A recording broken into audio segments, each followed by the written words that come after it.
Today, I dress to impress. Layer upon layer of peacock skirts adorn me, with a face as radiant as peach blossoms, so much so that I almost fell in love with myself. Unfortunately, the hem of the skirt was too wide, and as I was leaving the privy, it got caught on a splinter. I struggled a bit but couldn't free it, fearing that if I pulled too hard, I'd tear the skirt. So there I was, crouched awkwardly at the door of the privy, trying to free it. Too picturesque a scene for words. Suddenly, as I was busy with my task, a pair of pristine satin boots appeared before me, accompanied by a cool voice. "What are you doing?" This person was none other than the cold Prince Xiao Hongjing, the man of my dreams. I've been infatuated with him since my first awakening to love, and every time I see him, my heart races and I lose all sense of composure. In my nervousness, I blurted out, stammering, I was looking for food. Prince Han's expression grew visibly complex. "Then take your time enjoying it." With that, his robes fluttered as he left, like a cloud drifting away. Staring at his ethereal figure, it took me a moment to realize what I had just said. I jumped up in a panic, and with a tearing sound, not only was my dignity gone, but so was my skirt. What was even more infuriating was that the two attendants following him, hearing our exchange, couldn't help but burst out laughing. One of them, Ding Li, a notorious gossip, teased me, "Miss Wen, you certainly aren't picky about your food." I knew him well. He's got a big mouth, and gossip spreads like wildfire. Today, Prime Minister Liu is hosting a birthday banquet, inviting friends and family to celebrate. Though my father wasn't on the guest list, I thickened my skin and came anyway. Lu Xiang couldn't very well kick me out.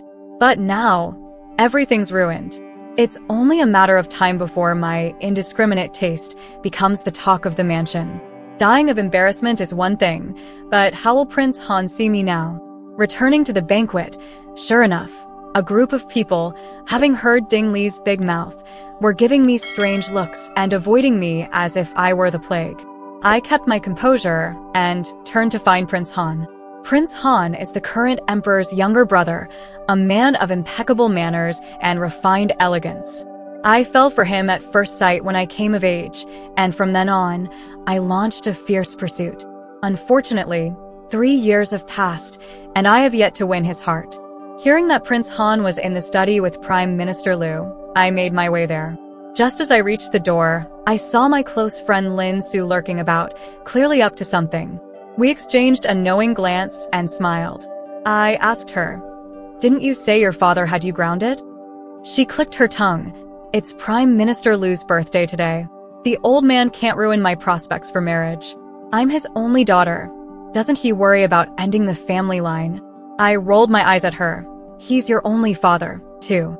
Maybe you should cut him some slack." Her father is General Lin Tunin, with a face like Zhong Kuei, fearsome enough to send shivers down anyone's spine. Lin Su rolled her eyes back at me. "And do you have more than one father? Your father, Lord Wen, is no spring chicken either. He can't take much stress." Lord Wen is my father, and he and her father are both in the 5th Princess faction, which is why we've been close since childhood. She steals, I keep watch. She sails the boat, I run the casino. She wields a sword, I fire a gun. We are a perfect match. We're kindred spirits, united by fate. And now, in the matter of picking men, we found ourselves in complete agreement once again. I set my sights on Prince Han, and she on his close friend, Prime Minister Liu. Everything is just perfect, except for the fact that our pursuits have been rather challenging, as Prince Han and Prime Minister Liu are both loyal to the Crown Princess faction. The Prime Minister's residence was bustling with guests, the atmosphere lively and loud. But in the study, incense was burning and tea brewing, creating a refined and cozy ambience. Prince Han and Prime Minister Liu sat across from each other, both dressed in white. From a distance, they looked like a perfect pair. Nonsense. The real perfect pair should be me and Prince Han. I have always been a social butterfly, my tongue even sharper than the spear I wield, capable of turning black into white with ease. But whenever I see Prince Han, my mind goes blank, and I end up spouting nonsense. It's not entirely my fault. Blame it on Prince Han for being too enchanting. Just one glance at his luscious lips, and my mind instantly conjures up the thought of kissing them. The more I think about it, the more flustered I become, and my words just don't come out right. Lin Su snapped me back to reality. Wen Ning, are you going first, or should I? Today, she's dressed in a rather demure daffodil gown, which doesn't suit her fiery personality at all. As I pondered, she took the lead. With a delicate, flirtatious tone, she called out, "Prime Minister Liu, you're so hard to find." She sashayed towards him, causing Prime Minister Liu to blanch in fear. I couldn't wait any longer. I had to protect my Prince Han at all costs. It's said that Prime Minister Liu favors refined ladies, so Lin Su has been playing that part to win him over. But I don't know what type Prince Han prefers. All I want is to shine brightly enough to catch his eye. Prince Han, don't worry. I rushed forward like a peacock spreading its feathers, hoping to take the opportunity to touch his hand. But when I saw his elegant hand, I froze. It was as beautiful as jade, perfectly proportioned. What would it feel like to be touched by such a hand? The thought lingered, and my imagination ran wild. My face flushed red before I even opened my mouth. Wen Ning, stop fooling around. Prince Han's voice was cold. I shivered but still blushed furiously, afraid I might lose control and reach out to touch him. With a nervous laugh, I backed away. No fooling around, no fooling around. Meanwhile, Lin Su's act continued. Prime Minister Liu, don't be so heartless. You're breaking my heart. Miss Lin, please behave yourself. Lu Qingzhou gritted his teeth. Lin Su dabbed her face with a handkerchief, determined to keep up the act. The sun outside is so harsh, I'm feeling faint. With her muscular arms, she supported herself and began to lean toward Lu Qingzhou. Cornered, Lu Qingzhou could only watch as she closed in on him. But at the last moment, my Prince Han stepped in, swiftly kicking her aside and rescuing Lu Qingzhou. Lu Qingzhou has no martial skills, but Prince Han is both learned and skilled in martial arts, exactly the kind of man I've set my sights on. Lin Su, furious, dropped her act. What's the meaning of this, you stone-faced man? Who asked for your help? I couldn't let that slide. I immediately jumped in front of Prince Han. Even a stone-faced man is better than an old one. Lu Qingzhou is 10 years older than Lin Su, a full zodiac cycle older than me. To put it bluntly, he could practically be someone's father. How could he compare to my Prince Han, who is in the prime of his youth, full of vigor? Lin Su's expression darkened. Who are you calling old? Whoever's the older one. You. Lin Su drew her sword. Welcome to the battlefield. I grabbed my spear. With pleasure. We fought from the study to the garden, then from the garden to the rooftops, finally each taking out a jar of chicken blood and smearing a bit on ourselves. We exchanged a smile and jumped back into the study. As per our usual routine, she went for Lu Qingzhou and I went for Prince Han. She, with tears in her eyes, approached. Prime Minister Liu, I can't take it anymore. I, swaying weakly, closed my eyes and said, Prince Han, save me. In the end, she stayed at the Prime Minister's residence, while I was bundled up and taken away by Prince Han. I was in the same carriage as Prince Han. He was so dazzlingly handsome that I didn't dare to look at him too much. Although Lu Qingzhou tops the list of handsome men in Zidong City, with Prince Han in second place, I think those women must be blind. They've been fooled by Lu Qingzhou's flowery words, thinking he's a gentleman, which is why both young and married women are so infatuated with him. But my Prince Han is different. Many girls have confessed to him, but he didn't even respond. He didn't say a single word, just walked away as if he hadn't seen them. The girls, heartbroken, thought he was arrogant and distant. Unlike Lu Qingzhou, who would always politely respond with something like, "Thank you for your affection," and then go on with a bunch of flowery language. After a while, the girls began to distance themselves from Prince Han and gravitated toward Lu Qingzhou. But if we're talking purely about looks, my Prince Han beats Lu Qingzhou by miles. In the carriage, every sound was clearly audible, our breathing mingling in a rather intimate way. Prince Han moved closer and asked, "What kind of blood did you use?" "It's awfully strong." Oh, haha. Since I had already achieved my goal, I dropped the act. It was Lin Su's idea. She wanted to trick Lu Qingzhou, so I helped her out. Xiao Hongjin's voice grew slightly stern. "It seems I should remind Taisher when to discipline his daughter." I lay back, completely at ease. "You're mistaken. My father doesn't care about me at all. With 3 elder sisters, 2 younger sisters, and 4 brothers, I'm easy to overlook. My mother wasn't favored and passed away early, leaving no one in the household to keep me in check. If it weren't for my knack for getting into trouble, my father would probably have forgotten I even exist." The carriage made 2 turns down the street. It was the road home. I recognized it and immediately sat up in alarm, gripping the seat tightly. I don't want to go home. I want to go to Prince Han's residence. No matter what, I'm not getting out of this carriage. But while I refused to leave the carriage, he did. He stopped the carriage in front of my house, straightened his clothes, and left without looking back. I wanted to chase after him, but as soon as I stepped out of the carriage, my peacock skirt got caught again, and I could only watch as he walked away.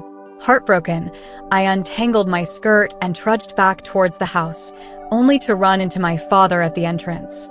As soon as he saw me, he frowned. "Wen Ning, what are you up to now?" I lowered my head. "Father, I was just coming back from outside and got my skirt caught."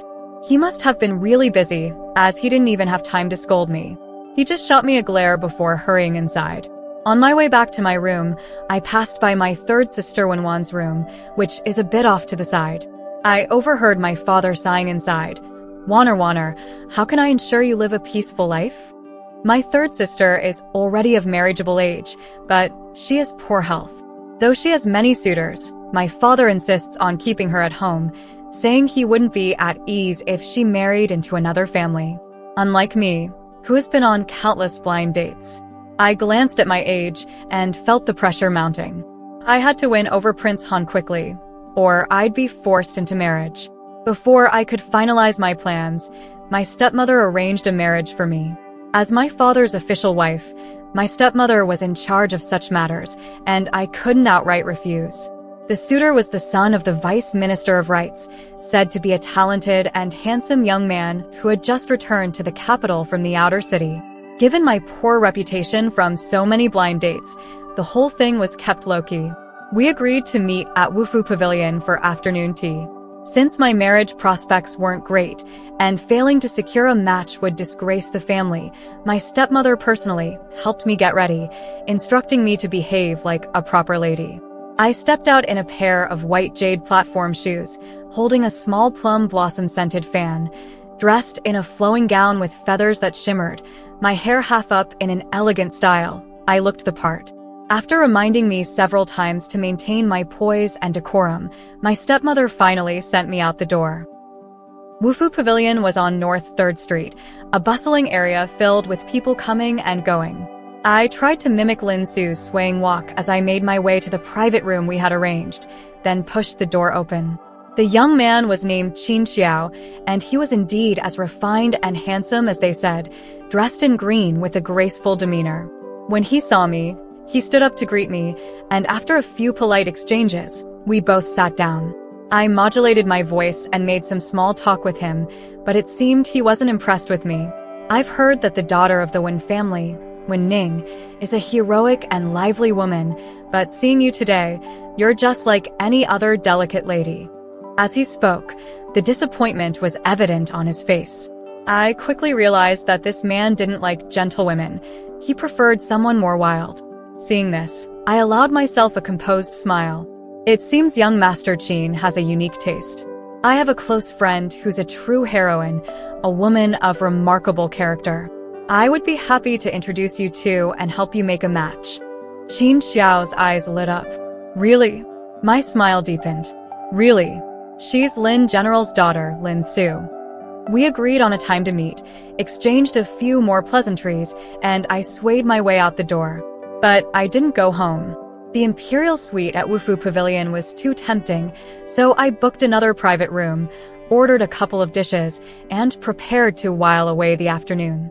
Having focused so much on acting like a lady earlier, I hadn't dared to snack on any melon seeds, and now my stomach was growling. I wolfed down 5 servings in one go, and when I went to pour some tea, I found the pot empty, so I went out to call for more. At the corner of the hallway, I suddenly collided with someone's chest.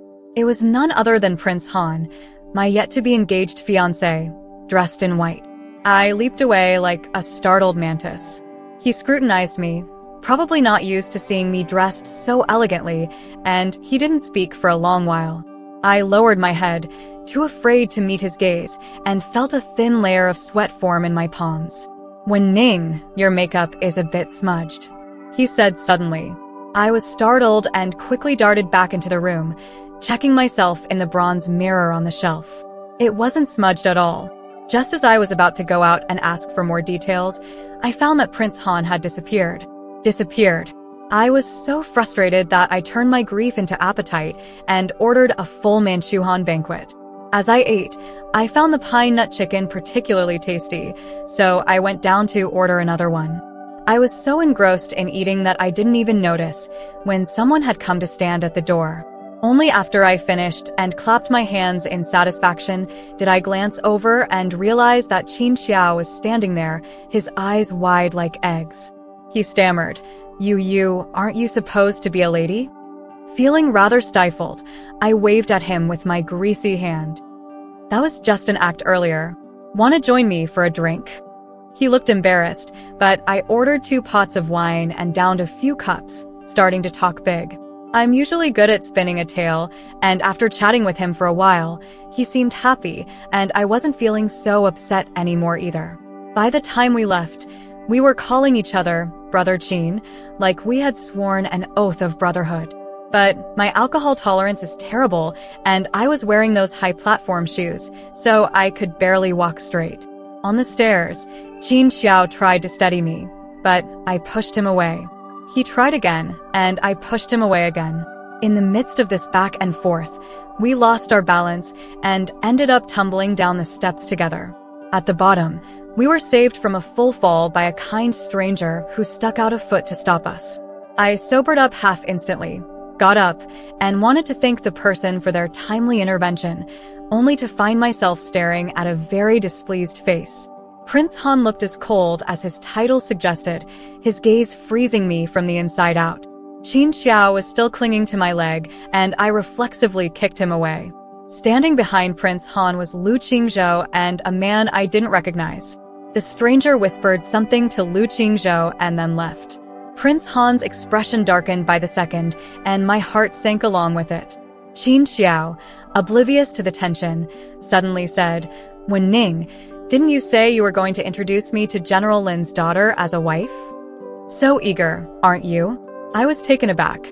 Before I could respond, my gaze swept past Lu Qingzhou, who for some reason was also giving me a strange look. What was his problem? Qin Xiao paused and then continued, "But after talking with you, I find myself drawn to you instead. Wen Ning, we're a good match." I was speechless. Qin Xiao added, "I was captivated by our conversation earlier. The person before me is my ideal partner. Wen Ning, we're perfect for each other." Xiao Hongzhen didn't say a word, just turned and left, his sleeves sweeping the air. Lu Qingzhou, who had been putting on airs, suddenly seemed calm and collected, as if that flash of attitude earlier was just my imagination. He even gave a smirk and said, "Miss Wen, congratulations on finding such a fine match. Farewell." I couldn't say a word in response. Hanwang was furious, and I needed to soothe him. I went to his residence that very night. The front gate wouldn't let me in, and the side gate wouldn't open either, so I had to climb over the wall. The Hanwang residence was brightly lit, as if it were daytime, with every detail of the plants and trees visible, and no shadows in the corners. I made my way to his sleeping quarters, only to find him not there.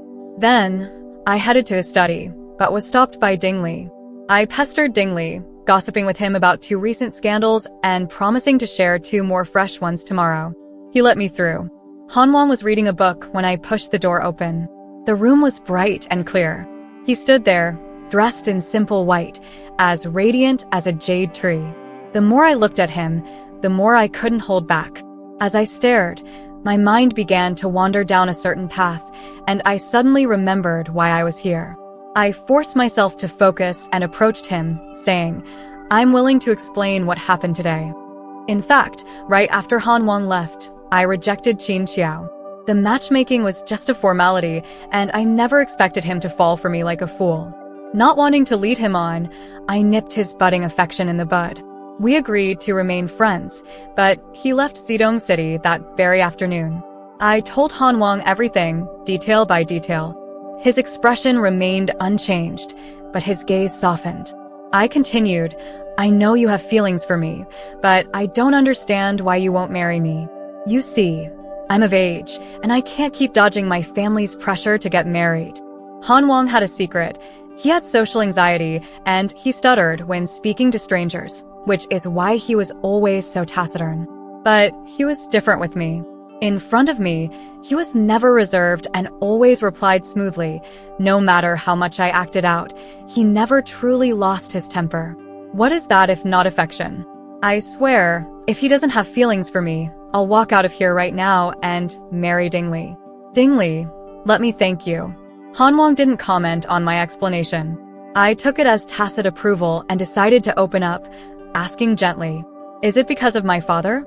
Because you have differing political views and aren't in the same camp." He placed his book on the desk and looked at me quietly.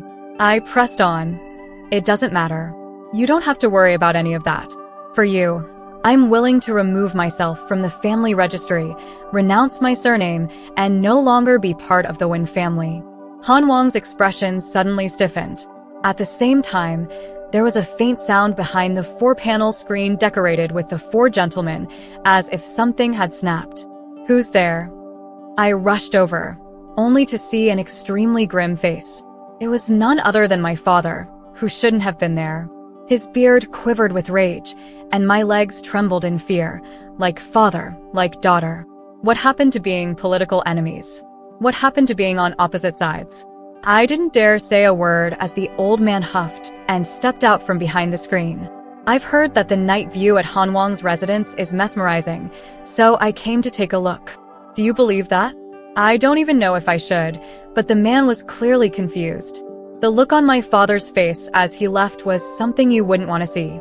I suspected the first thing he would do when he got home would be to remove me from the family registry. I turned back. "Your Highness, aren't you going to say something?" Xiao Hongjin pondered for a moment. "Actually, your father and I are on the same side." "What?" I was puzzled. "You're in cahoots with my father?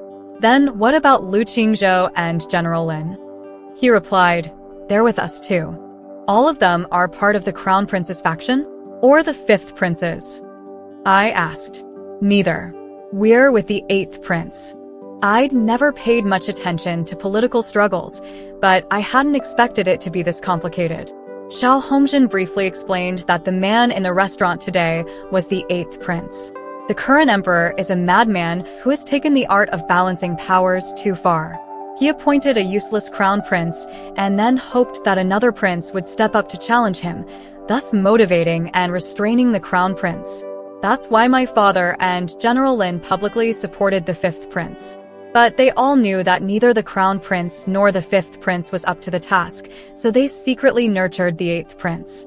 By day, my father and Han Wang pretended to be political enemies, while at night they conspired to support the true heir, with hearts united but appearances deceiving.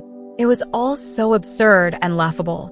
Even though my mind was a mess, I found a sliver of clarity in the chaos and couldn't help but exclaim, "If that's the case, then our issues are no longer issues." Xiao Hongjin's eyes were unreadable as he slowly said, "No, there's still a major issue. Your father wants me to marry into the Wen family, but not as the 4th son-in-law. He wants me to be the 3rd. Damn." I rubbed my hands together. Is there really no other way? The old man doted on my 3rd sister, and he wouldn't easily change his mind regarding anything about her. Xiao Hongjin said, "Your father said that if I want to marry you, it's not impossible, but I'd have to take your 3rd sister along too. She would be the elder, and you the younger, just as in your family." I was rendered speechless. Ever since I found out about the situation between my father and Han Wang, I've been troubled for a long time. Although I'm usually bold, I can't help but shrink in front of my father. When I was younger, with no one to keep me in check, I caused trouble everywhere. The main wife would scold and reprimand me, but it was useless, so she eventually took me to my father. But as soon as I saw him, I became obedient. I heard he preferred quiet girls, like my third sister. No matter what, it seemed like my father never really paid much attention to me. Just like with my marriage, even though he knew my feelings, he still wielded the rod to break up the couple. The sad part is, I want to resist, but I don't dare. After all, I still want a family, and when I get married, I'd like to have elders to bow to. Time passed, and the golden autumn wind gradually turned bleak as it blew through Tiandu. By the end of the month, there was an autumn hunt planned, but I didn't intend to participate. The forest is dark and gloomy, like the underworld. What's the point of going there? Lin Su came to my house, dragging me along, trying to persuade me for a long time. She said it would be too boring to go alone. I lay in the barren courtyard, basking in the sun and pondering life. Seeing that I wasn't moving, Lin Su leaned in and whispered, "I heard Han Wang is going too." I turned over. "So, what if he's going? He'll be back in a few days anyway. It's not like it's life or death." Lin Su got anxious and angrily retorted, "Your third sister is frail and still dares to go hunting. You're skilled. What are you afraid of?" I sprang up from the recliner with a quick movement and clapped my hands. "Let's go." Lin Su was stunned. "Go where?" I said, "To the autumn hunt." The emperor's health had been poor recently, so the crown prince was acting in his stead, making the event quite lively. The first round was for the royal family members to enter the hunting grounds. The crown prince and the fifth prince were engaged in both overt and covert competition, which added some excitement. Han Wang and I weren't supposed to be in the same group. He was royalty and was among the first group to enter. As soon as I saw him, I couldn't hold back and quietly followed him on horseback. I wasn't interested in hunting. I'm terrified of small animals, to the point where even a rustle in the grass makes me jumpy. The wind rustled the treetops, and every sound made my heart race. I clung to the horse's neck, pressing myself against its back. Just like that, I followed Han Wang like a thief, lost in wild thoughts. In romance novels, the hero and heroine often get lost in the woods, find a cave, and with dry wood and fiery passion, their love story begins. Isn't this just like that? When the time comes, I should choose a dry cave, and the fire at night shouldn't be too bright, so that the atmosphere can be just right, with everything falling into place. I was so lost in my thoughts that I didn't even notice a leopard until it was just 2 meters away. Suddenly, it pounced at me from behind. The horse was startled and threw me off. Just as the leopard's claws were about to slash my face, I stepped back and drew my sword to block. In my panic, I lost my footing and fell off a cliff that seemed to stretch endlessly. I had completely forgotten about the trope of falling off a cliff in those damned romance novels.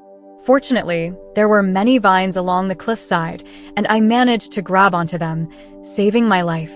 But just when I let my guard down, a thorny branch scraped my waist, and I hit my head as I landed, knocking me unconscious. In a daze, I vaguely heard Xiao Hongjin shouting from above, "Wen Ning, Wen Ning." When I came to, I found myself in a cave, and it was pitch dark inside.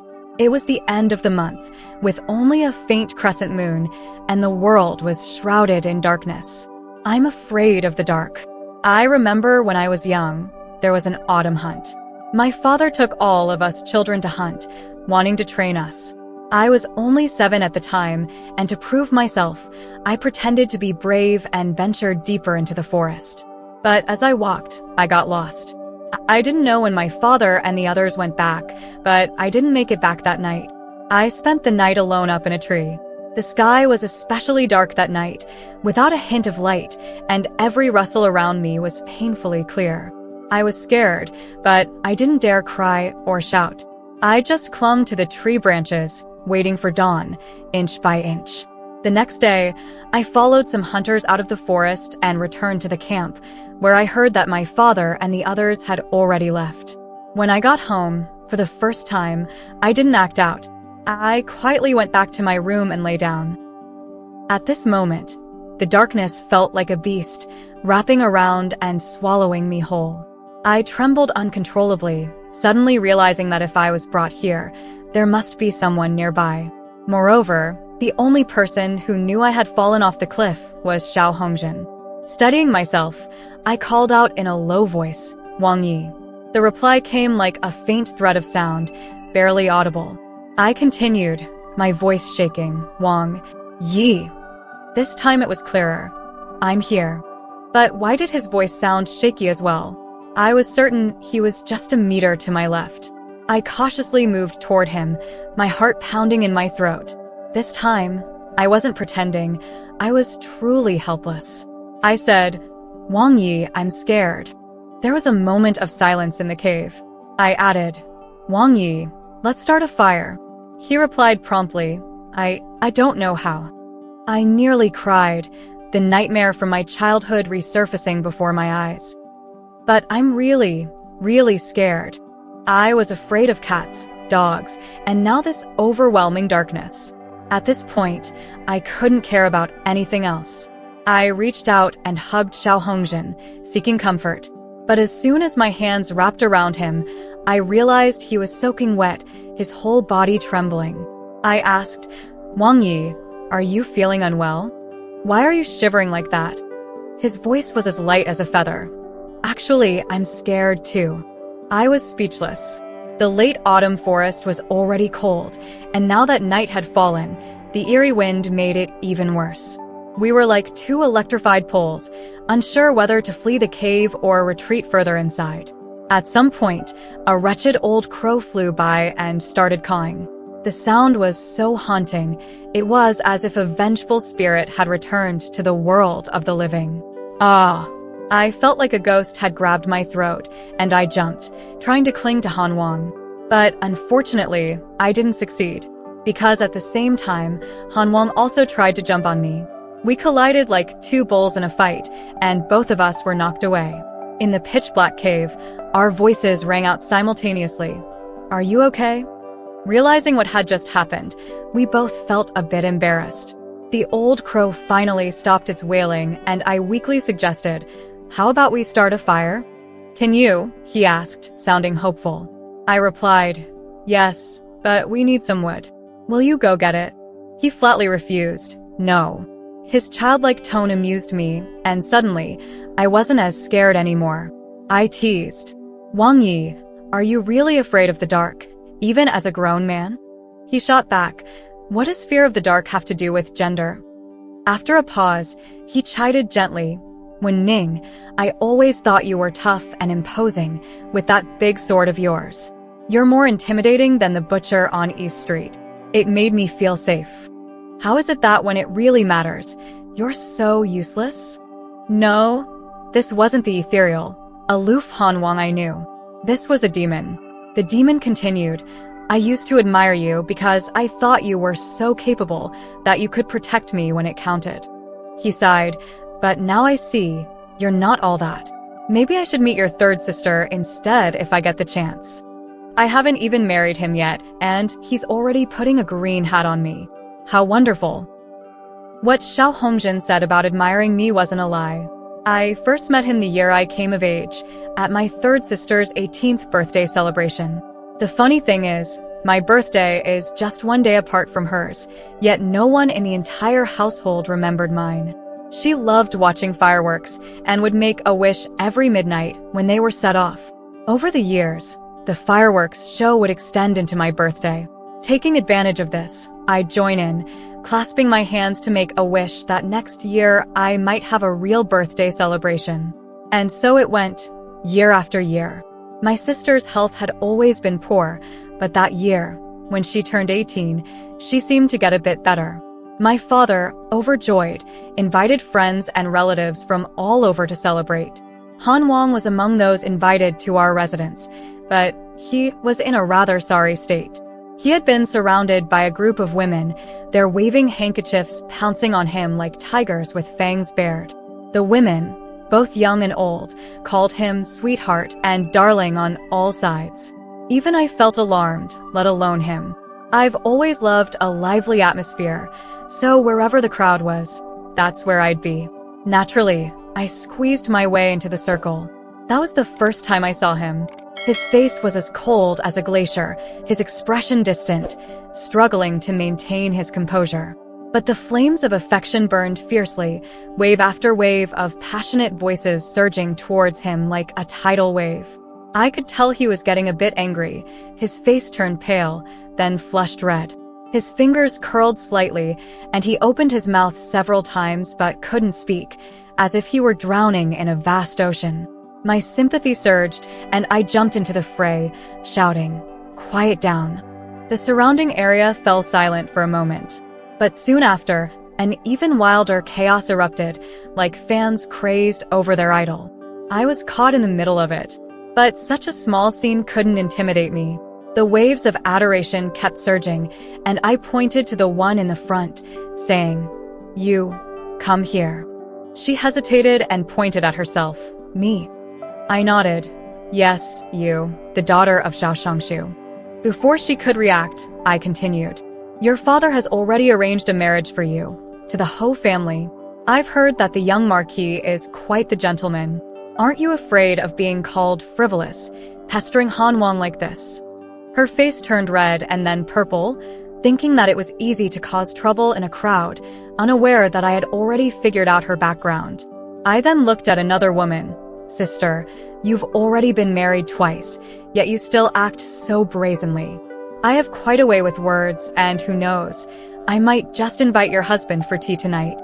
Finally, I pointed at a younger girl. "Little sister, why are you getting involved in this nonsense? Has your father, Minister Cui, never told you? His Highness prefers quiet and refined women.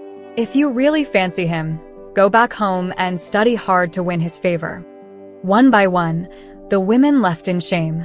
Satisfied, I clapped my hands, and when I turned around, I saw Han Wang's gaze, like the spring lake, resting on me. His face was strangely flushed, making him look even more handsome. With his features so exquisitely carved, I found myself momentarily lost in thought. The warm wind brushed past, like soft gauze, and I suddenly heard the sound of walls crumbling in my heart. Han Wang asked me, "What's your name?" I stammered, Wan Ning, the daughter of the Grand Marshal?"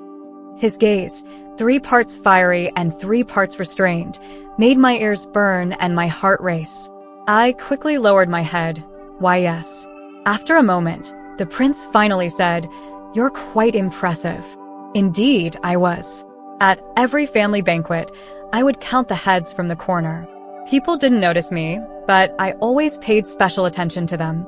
Later, I befriended Lin Su, who was just as mischievous as I was. Together, we grew bored and gossiped about every girl in Tiandu. After that day, I fell in love with Han Wang at first sight and launched an intense pursuit.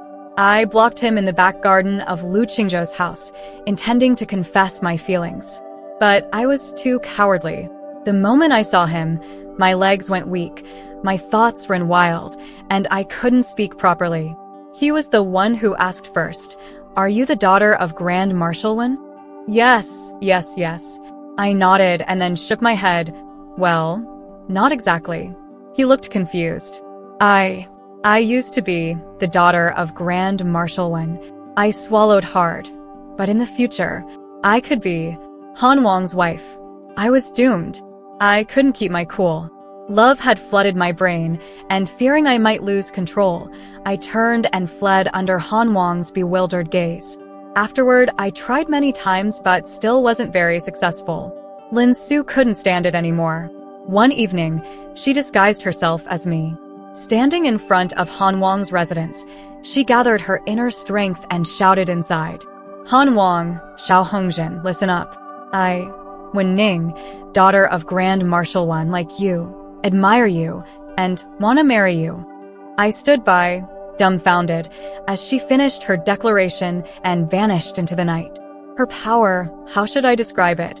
Even the roar of a tiger in the deep mountains couldn't match hers. I spent the entire night hugging Hanwang in the cave. When dawn broke, we scrambled out of the cave as if fleeing for our lives. After such a life-and-death ordeal, my feelings for Hanwang deepened, and I no longer found it difficult to speak around him as I did before. I asked him why he was afraid of the dark. He casually explained that after spending so much time in the cold palace during his childhood, he longed for light. I had intentionally learned about his past. His mother had angered the late emperor, leading to both her and Xiao Hongjin being sent to the abandoned palace. At that time, he was still an infant. Later, when the new emperor ascended the throne and granted a general amnesty, he emerged from the cold palace and established his own residence.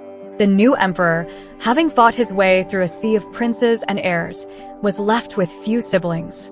When he finally realized he couldn't be without his kin, he valued Xiao Hongjin and brought him into the political arena. Because he had spent so much time in the cold palace, he was awkward in social situations, his speech stammering, especially in lively settings. Hence, he generally remained silent, which contributed to his aloof persona. But hearing that he admired me was a first. I was secretly pleased and laughed out loud as we walked. Hanwang repeatedly reminded me, "Watch your step. If you fall off a cliff again, I won't come to your rescue."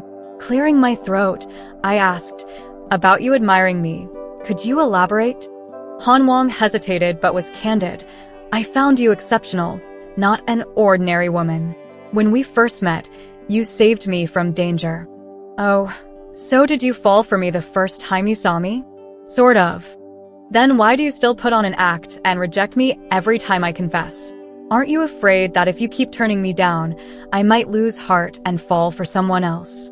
Hanwang paused and said earnestly, "Wasn't I always laughing at your antics? I never truly got angry with you. Try someone else and see." My instincts were correct. I'd have to boast to Lin Su when I got back. "Then when will you marry me?" I asked.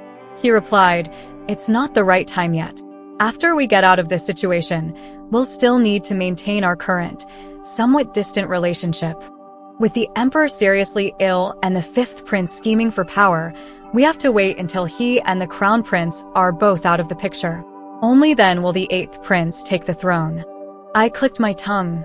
"You guys are so dark." Xiao Hongjin was silent. He then reassured me, "Political struggles are like this. I'm tired of it too. Once this is over, let's find a place to hide, okay?" I nodded. "Okay." Then I suddenly remembered my third sister. "What about my father wanting you to marry my sister? What will happen to that?" He said, "I have my ways." Still reluctant to go against my father's wishes, Hanwang respected my feelings. Since I wouldn't go against him, it would have to be my sister who did. If she were to oppose him, it would mean she wasn't interested in Hanwang. 2 months after the autumn hunt, seeing the emperor's condition deteriorate and sensing an opportunity, the fifth prince couldn't wait any longer. On a cold night, he led thousands of death warriors to storm the palace. The crown prince arrived in time to save the emperor, but both were killed in the Yangxin Hall. With the support of senior ministers, the eighth prince ascended the throne, and interactions between the Hanwang's residence and the Grand Marshal's residence gradually increased. Hanwang said it would be difficult for my sister to reject him. Anyone who rejects him must have blind eyes. I said anxiously, pacing up and down the corridor. Lin Su, beside me, asked with a hint of sadness, "Are you talking about me?" I forced a laugh. "Of course not. If your eyes weren't as sharp as a cat's or a dog's, you wouldn't have noticed Lu Qingzhou's qualities." Lin Su said, "Wen Ning, I think your third sister is quite suitable for Hanwang." I surrendered and humbly said, "Lin, you have a keen eye. With your matchmaking skills, you and Lu Xiang would make a perfect couple. You'll definitely grow old together. As long as he doesn't take concubines and you don't step out, you'll stay devoted to each other for life." Lin Su said, "What kind of ominous blessing is that?" She then pouted and said, "Love is really quite simple, yet you all make it so complicated. I just don't understand you."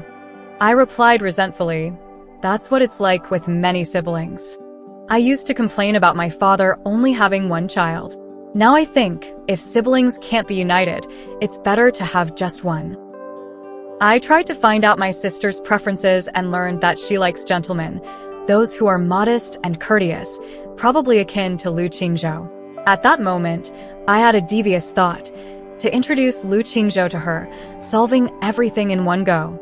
But as soon as the thought crossed my mind, Lin Su's voice roared in my head, and I shook my head vigorously. This was out of the question. Absolutely not. Hearing my sister's preferences, I wasn't as anxious anymore. To outsiders, Han Wang seemed arrogant and distant, far from the refined gentleman my sister liked. He didn't need to put on a facade. His natural demeanor would certainly fail to impress my sister. However, events unfolded in a way I hadn't expected. My sister had been ill and confined to her boudoir for a long time. Although we celebrated her birthday every year, she was always surrounded by flowers and rarely met any men in person, especially not someone as handsome as Xiao Hongzhen. She was well-versed in poetry and literature, but I hadn't anticipated that she was actually quite enamored with good looks. When she first met Xiao Hongzhen, her cheeks turned red. What followed was even more dazzling to me.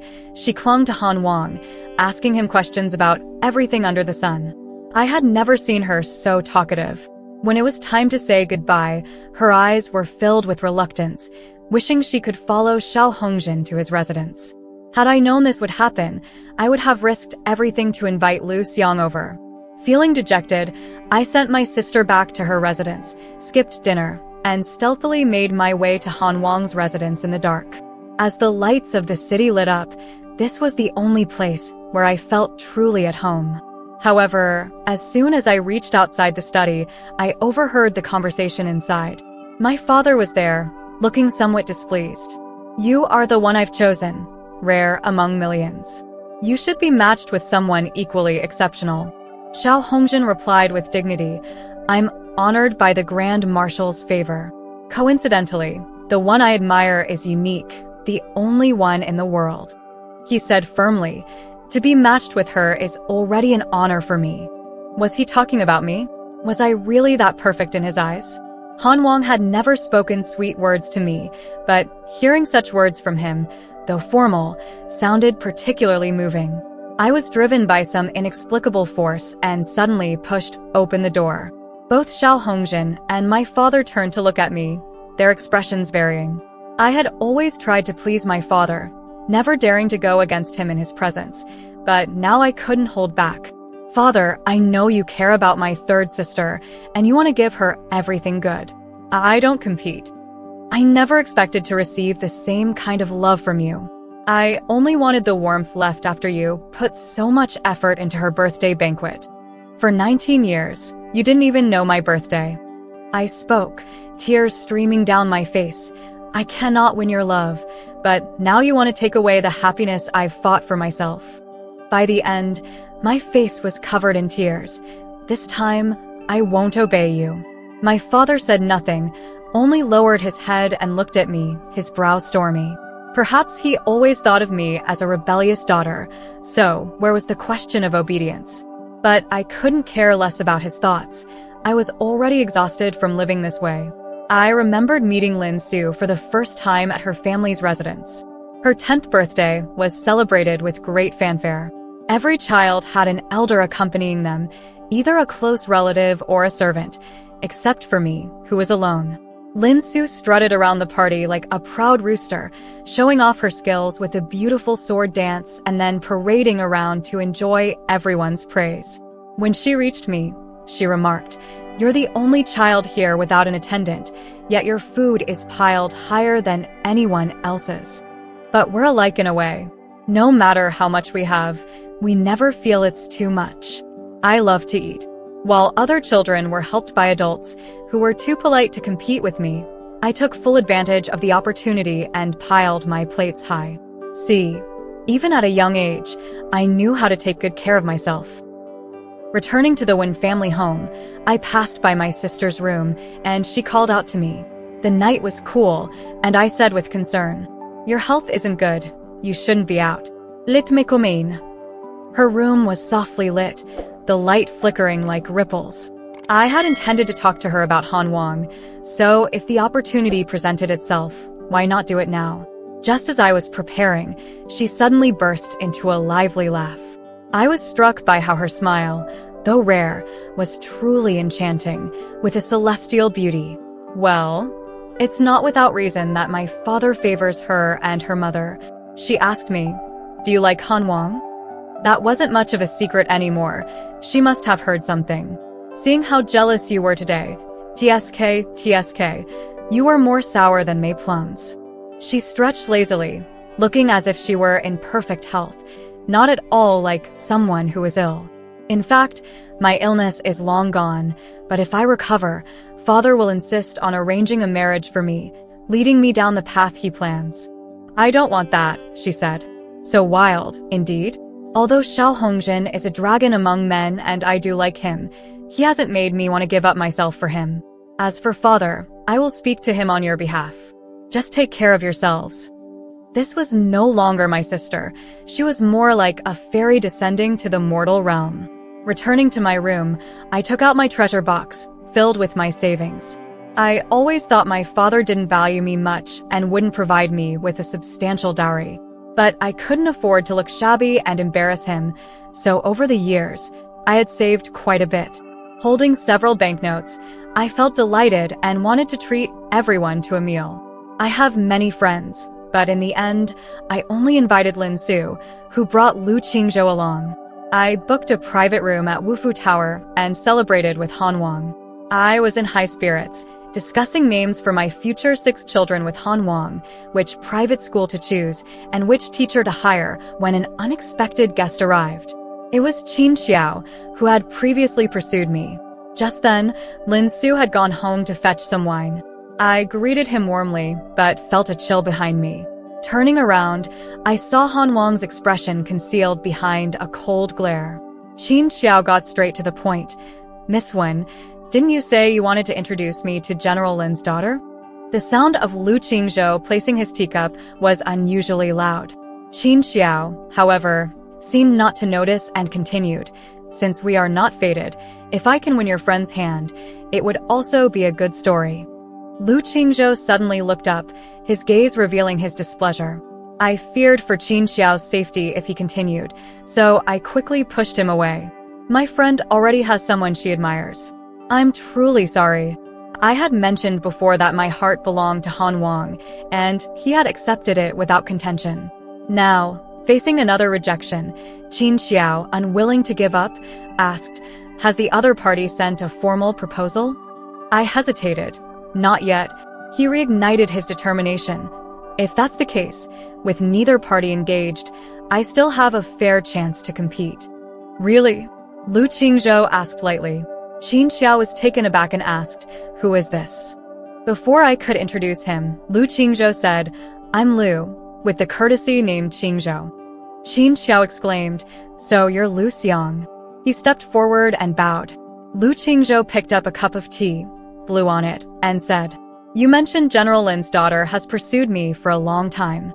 I intend to reciprocate, so are we truly competing?" Qin Xiao stammered, No need."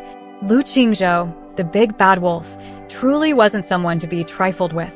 The meal ended on a high note, despite Lin Su and me having 3 arguments about whose husband was better. That night, as I returned home, I saw my father pacing and sighing in front of my sister's door. I finally approached him and learned that my sister had left a letter and slipped away this afternoon. My father seemed much older, his eyes cloudy. She always said she wanted to see the world, but I never agreed. Have I wronged her by holding her as my precious, fearing to use her? She's a person, not a cold stone. If you love her, you should let her live freely, not confine her. I looked up, letting the cool breeze touch my face, and my tumultuous thoughts gradually cleared. It was also in this small courtyard that my father said fireworks should be set off the day before one's birthday, just in time to welcome the occasion. But my sister, despite being ill, had disagreed, saying fireworks represented farewells and should be set off at the end of the birthday itself. She must have known it was my birthday the next day and said so on purpose. On our wedding night, with the beautiful scenery and the auspicious moment, Han Wang and I lay on the bed, separated by a big red wedding quilt. We stared at the canopy, hoping the other would make a move. We lay there awake all night, neither of us able to sleep. At midnight, Han Wang asked, "Wen Ning, are you unable to?" I was puzzled. "You used to be quite proactive." I replied, "Girls don't usually take the lead in these matters. Prince, please make the first move." Xiao Hongjin said, "Don't be polite, you start." So we spent the whole night trying to take the lead with each other. The next night, I took the initiative. "Prince, are you unable to?" Xiao Hongjin was silent. It's normal to be nervous the first time. Besides, you were always so eager before. I misunderstood and thought you were quite open-minded.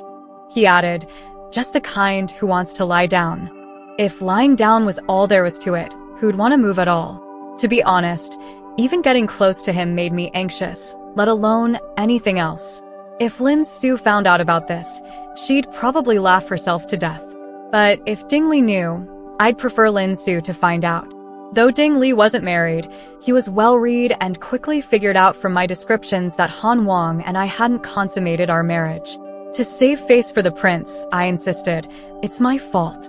Han Wang, trying to preserve my dignity, insisted, "It's my fault." Within a week, everyone in Jidong City knew that Han Wang and his princess hadn't managed to consummate their marriage. Lin Su came to visit, gloating and hypocritically criticizing Lu Qingzhou's character, claiming that despite his handsome appearance, he was quite disappointing at night. She then rubbed her sore waist and sighed dramatically, so sore. The situation was truly frustrating. In the end, I found myself cracking seeds on the side, pretending to be concerned. "How about you? I heard you and Han Wang. Do you need to see a doctor?" This suggestion had been made several times within the household. Ding Li, with his big mouth, even claimed to be consulting the reclusive doctor from the 8 Treasures Mountain. I couldn't hold back anymore. "I'm not sick, I'm perfectly fine. Tonight, I'm going to conquer Han Wang." I thought, no matter what, I couldn't lose face. As for the rest, life is long. There will surely be a day of success.